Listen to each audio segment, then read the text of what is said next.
মাদারুজুন নবুওয়াত কিতাবের মধ্যে এসেছে, কোনো মানুষ যদি চায় যে আমাকে সবাই ভালোবাসুক, আসলে ভালোবাসার স্তরটা হচ্ছে, ভালোবাসার সিস্টেমটা হচ্ছে, মুমিন একজন মানুষকে ভালোবাসবে আল্লাহর জন্য। সুবহানাল্লাহ।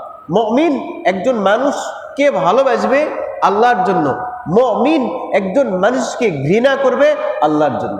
অর্থাৎ যেই ভালোবাসায় আল্লাহ রাজি সেই রকম ভালোবাসবে, যেই ভালোবাসায় আল্লাহ রাজি নয় সেই ভালোবাসা বাসা যাবে না।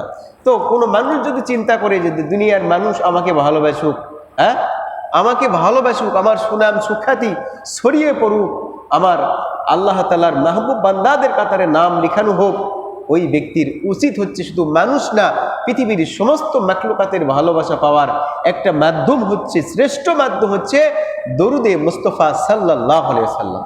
আল্লাহ রাসূল সাল্লাল্লাহু আলাইহি ওয়াসাল্লামের শানে দরুদ।